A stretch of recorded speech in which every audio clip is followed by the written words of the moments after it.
Baru satu pekan, kesalahan dan kontroversi masih terjadi di Liga 1.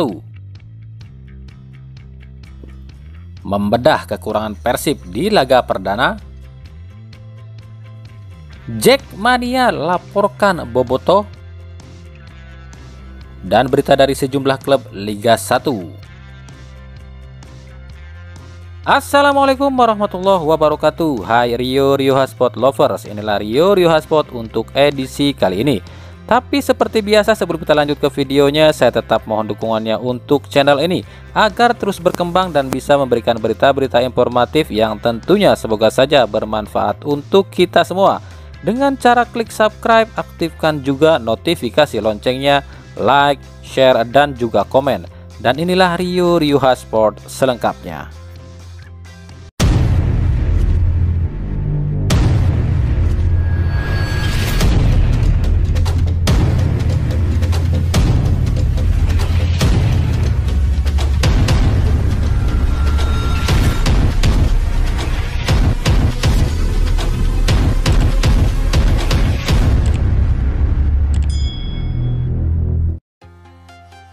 Liga 1 2022-2023 memang baru memasuki pekan perdana.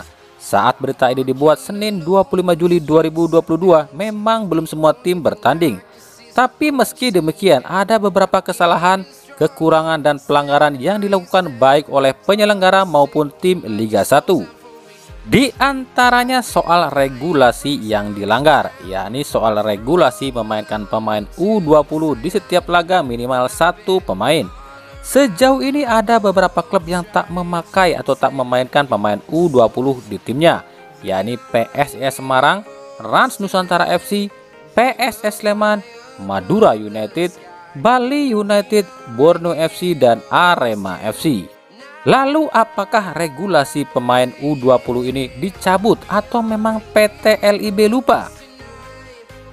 Yang kedua, pembenahan wasit. Padahal musim lalu PT LIB dan PSSI sudah dikritik habis-habisan soal wasit, namun nampaknya masih belum ada perubahan. Terbukti di beberapa laga masih ada wasit yang membuat blunder. Terutama wasit Farid Hitaba yang notabene wasit FIFA dalam laga Bali United kontra Persija Jakarta. Ada beberapa keputusan Farid Hitaba yang benar-benar fatal, yakni handsball pemain Bali United di kotak penalti.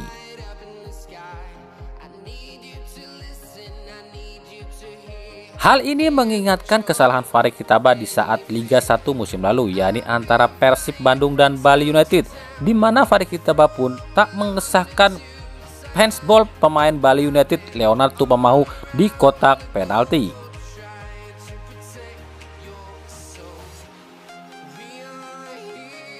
Yang ketiga adalah flare. Satu-satunya laga sejauh ini yang ada flare-nya adalah pertandingan antara Bayangkara FC versus Persib Bandung di akhir laga ya. Padahal dalam peraturan jika ada flare di stadion maka panpel akan terkena sanksi dan supporter yang menyalakan flare akan diperiksa oleh polisi dan dibawa ke kantor polisi. Namun sejauh ini kami belum terima adanya supporter yang ditangkap karena membawa dan menyalakan flare. Namun yang jadi catatan adalah Persib adalah satu-satunya tim yang supporternya masih paling bandel dalam urusan flare. Pasalnya di laga-laga lain kami belum melihat adanya flare yang menyala.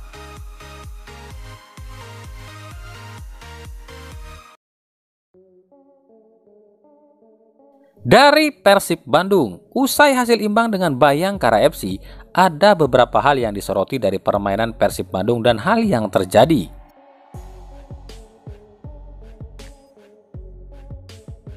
Yang pertama tentu adalah fisik. Musim ini masih terlihat fisik para pemain Persib kedodoran. Ini jelas tak bagus untuk Yaya Sunaria sebagai pelatih fisik. Padahal sejak musim lalu Persib sudah banyak yang kritik soal fisik, namun tak juga dibenahi. Apa yang salah dengan taktik dan tata cara melatih Yaya Sunaria sehingga fisik pemain Persib payah? Yang kedua adalah permainan monoton. Melihat gaya permainan Persib musim ini jelas masih terlihat sama dengan musim lalu, yakni monoton. Tak ada kecerdikan dan kreativitas di Persib. Hal ini justru jomplang dengan Borneo FC musim ini yang main super ngotot, seolah tak kenal lelah dan penuh strategi. Lalu apa yang salah dengan permainan Persib?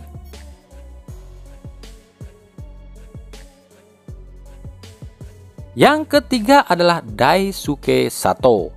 Memang ini adalah laga perdana bagi Sato di kompetisi resmi.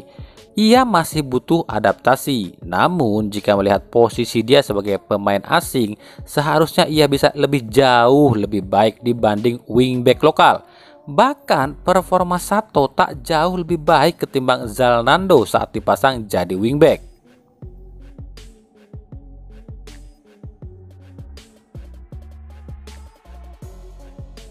Yang keempat adalah butuh Teja Paku Alam.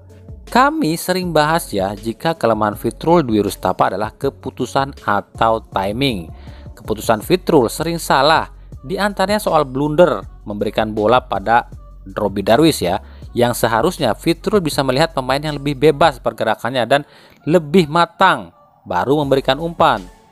Lalu soal timing atau pengambilan keputusan, Fitrul sering salah saat keluar melompat ambil bola, terkadang justru bola tak kena oleh Fitrul. Permainan Fitrul ini mengingatkan kita pada sosok M. Natsir saat di Persib dulu ya. Yang kelima adalah butuh striker dan mudah cedera. Sudah sering kami bahas jika Persib butuh striker pelapis, namun Persib tak juga mewujudkan itu. Terbukti saat Ciro Alves absen karena cedera dan David da Silva masih 80% kondisinya, Persib tak memiliki striker pelapis yang sepadan. Ditambah lagi para pemain Persib mudah sekali cedera.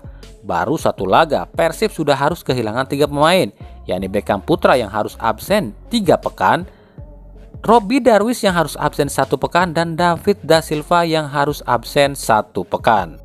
Kita akan lihat apakah di pertandingan selanjutnya Persib mampu mengatasi masalah-masalah ini. Pasalnya lawan yang akan dihadapi jauh lebih ganas, yakni Madura United yang sedang on fire musim ini.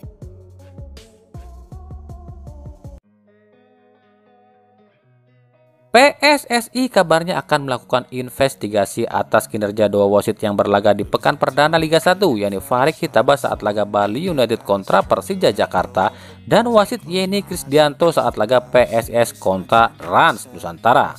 Namun yang jadi pertanyaan adalah apakah PSSI berani jatuhkan hukuman pada wasit-wasit ini?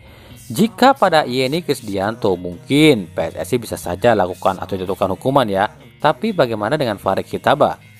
Kita tahu Farik adalah wasit FIFA dan wasit kesayangan PSSI. Seberapa sering pun Farik lakukan kesalahan, PSSI tak berani menghukum Farik Hitabah. Lalu apakah kali ini PSSI berani?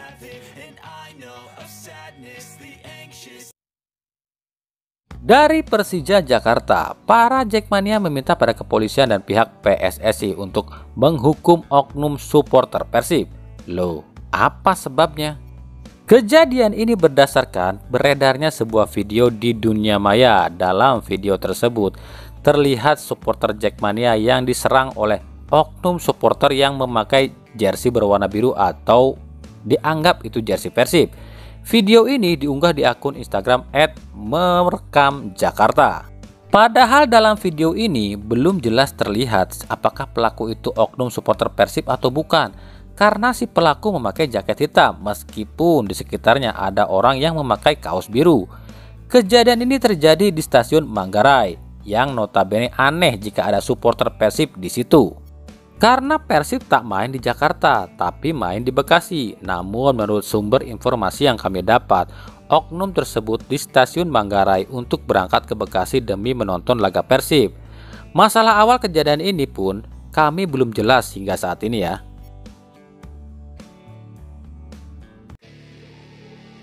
Dari Rans Nusantara FC, PSSI kabarnya akan melakukan investigasi pada salah seorang pemain Rans, yakni Syamsir Alam. Dalam laga antara PSS kontra Rans, Syamsir tertangkap kamera meneriaki wasit Yeni Krisdianto dengan kata-kata kasar saat Yeni menghadiahi penalti pada PSIS.